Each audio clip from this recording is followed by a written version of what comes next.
Donc on va parler maintenant du mode lab donc pour les couleurs.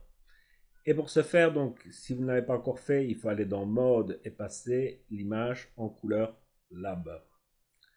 Alors pour ce faire, en général, on va d'abord dupliquer le calque. Et une fois que c'est dupliqué, on est parti pour le passer en mode lab. Alors il va vous poser cette question-là, donc je ne vais pas aplatir les cadres. Et donc j'ai donc un arrière-plan et donc je suis en mode lab. Et donc maintenant on est parti pour en faire une courbe. Et dans les courbes, ici, vous voyez que j'ai un... Je vais peut-être détacher ceci pour l'avoir ceci.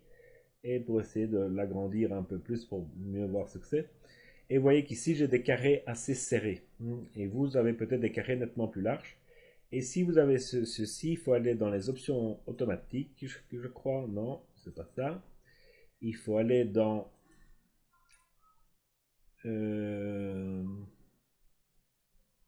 option d'affichage des courbes et vous avez la possibilité de faire des incrustations en couches, soit des grands carrés ou soit des petits carrés. Alors, je vous conseille de passer en petits carrés pour continuer. Et en fait, vous allez avoir sur Internet quelque chose qu'on va appeler des corrections couleurs de 2 carrés ou de 3 carrés. Alors, d'où ça vient? Tout simplement qu'on prend ici un point et on vient le mettre, je vais commencer par un 2 carré sur la ligne qui est ici. Et je prends la pointe qui est ici au-dessus. Donc évidemment, je ne dois pas être dans le mode luminosité, mais dans couleur A. Et je vais prendre donc ceci et le bouger en 2 carrés. Vous voyez que mon image est devenue très verte, c'est très moche. Mais si je rebouge aussi de 2 carrés, j'ai en fait une image qui a des couleurs un peu plus vivantes et sans avoir de dérive colorimétrique, veut que mon point central, veut que j'ai bougé exactement de la même manière de chaque côté, c'est-à-dire qu'ici je vois moins 76, de l'autre côté j'ai un plus 76, donc j'ai bougé de la même manière, donc mon point central, lui, n'a pas bougé de ma ligne droite. Donc il n'y a pas eu de dérive colorimétrique.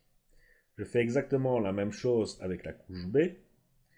Et donc, on peut prendre à ce moment-là la même chose, où on est parti à moins 76, et on prend celui du dessus, qu'on vient mettre à 76 aussi. Alors, si ça ne veut pas se mettre exactement, rien ne nous empêche de taper la valeur pour être sûr. Donc, je vais revenir mettre ceci, s'il veut bien venir.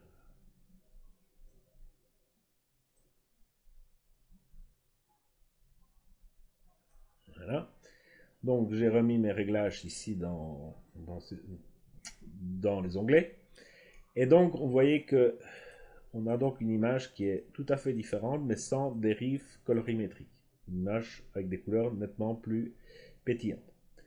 Alors comme on a un masque qui est ici, on peut évidemment jouer sur le masque. Si je veux par exemple n'avoir que le ciel qui devient un peu plus bleu, rien ne m'empêche tout simplement d'aller dans sélection, plage de couleurs, de sélectionner la plage de couleurs, de faire un plus pour prendre tous les bleus de ce ciel et de le mettre dedans. Je peux jouer aussi également un peu sur la tolérance pour qu'il vienne prendre ici entre les feuilles. Et une fois que c'est fait, je mets un OK. Donc, en fait, mon réglage colorimétrique, cette fois-ci, n'aura plus agi que sur le ciel. Et je peux faire la même chose en reprenant mes réglages sur la couche A. Et au lieu de prendre 2, on va prendre 3 carrés. Donc, c'est-à-dire qu'on sera normalement à 50. Et la même chose pour le dessus. Avec un 50. Et la même chose pour la couche B qui est justement la couche de bleu. Où on va arriver à moins 50 et à plus 50. Point de vue des couleurs. Donc, de cette manière, évidemment, donc le bleu, ici, je n'ai que le bleu de mon ciel qui est affecté vu que j'ai un masque. Vous voyez que le bleu de mon ciel est redevenu nettement plus bleu. Donc on a la solution de passer par des 2 carrés ou voire 3 carrés localement. Et toujours avec des masques. Le problème évidemment quand on a ceci, c'est que en fin de tout, il faut venir prendre l'arrière-plan, la courbe ou les courbes. Rien ne nous empêche de faire des courbes de 2 pour, je veux dire, par exemple le jaune ici. On va le faire, allez, on va le faire rapidement pour vous montrer. Donc on peut prendre très bien une courbe qui est ici. Et on prend une couche de A à moins 77. Moins 77. On prend ici la couche du dessus qui est à plus 77. Et faire la même chose avec les 2 points, le B, de faire un moins 77 et le point supérieur à 77. Et donc, voilà, ça affecte toute l'image. Et comme tout à l'heure, on va aller chercher dans sélection plage de couleur, ne venir prendre que le jaune qui est ici. Et avec le plus, je peux peut-être en sélectionner un tout petit peu plus quand même. Je peux jouer sur la tolérance pour qui n'affecte que le jaune. Et donc, vous voyez que mon réglage ici n'a atteint que le jaune et que le bleu sur mon image. Donc, je peux mettre plusieurs couches, enfin autant de couches que je veux et agir ainsi sur chaque couche, sur ce que je veux colorer. Je peux évidemment prendre aussi un simple pinceau et venir avec, donc si je reprends avec du blanc, que je veux que ça affecte ici tout, et si je mets un flux à 100%, ben, tout mon bas de l'image va être affecté par ceci, et je peux décider de n'affecter que le bas de l'image également. Donc voilà, donc je n'ai affecté que le bas de l'image, que le bleu du ciel, et pas les arbres à l'arrière. Donc, c'est réellement un masque de fusion qui vous permet de faire absolument toutes les corrections que vous avez envie. Lorsque vous avez fini toutes vos corrections, vous pouvez revenir et sélectionner l'arrière-plan, bien sûr, plus toutes les courbes que vous avez faites. Donc, je vais sélectionner celle-ci en plus. Ceci, on va les passer dans un groupe. Et ensuite, on peut revenir sur l'image, mode. Avant ça, il faut que le groupe, je l'ai passé en objet dynamique.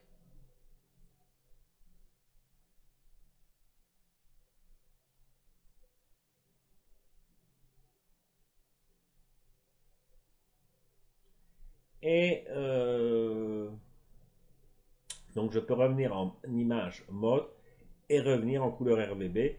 Il va vous demander s'il faut aplatir l'image. Non. S'il faut pixeliser les calques, ne pas pixeliser.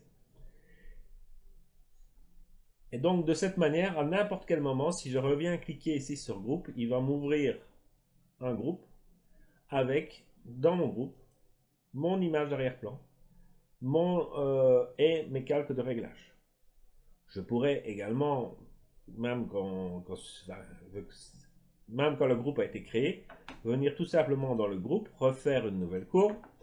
Et cette fois-ci, je vais prendre sur la courbe de luminosité et venir lui mettre un contraste. Donc, diminuer un peu ici, augmenter un peu les hautes lumières.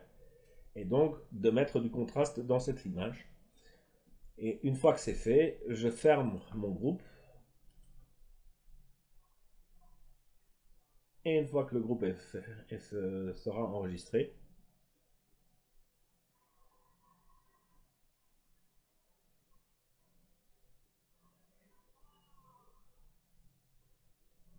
voilà, je suis revenu ici et donc j'ai bien mis, donc mon groupe a été enregistré avec plus de contraste, les couleurs et par rapport à l'image originale, voilà la différence.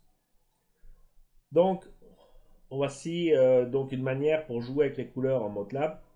Et ce qui est quand même assez intéressant toujours du MATLAB, c'est que si je prends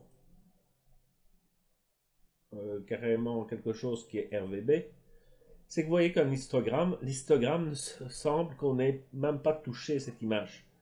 Alors que si je fais n'importe quel autre réglage aujourd'hui, si je prends une courbe et que je viens faire ici encore un contraste. Voilà, si je redemande mon histogramme, vous voyez qu'est-ce que ça donne.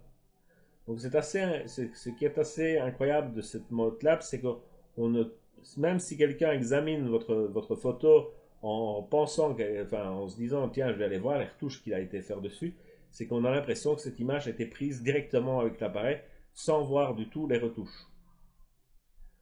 Donc ça c'est réellement une manière pour réellement forcer les couleurs, les saturer sans avoir, donc, disons, quelque chose de trop saturé.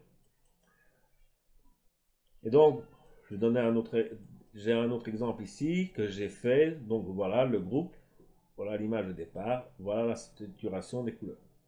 Et là également, c'est un groupe que j'ai créé, donc on peut venir double-cliquer, revenir sur le groupe. J'ai ici mon groupe qui est ici, et je vais carrément donc faire une sélection par plage de couleurs, et je viens faire du plus pour ajouter, peut-être augmenter ma tolérance. Voilà. Donc j'ai uniquement agi sur les couleurs rouges de la fleur et pas du tout sur l'arrière-plan.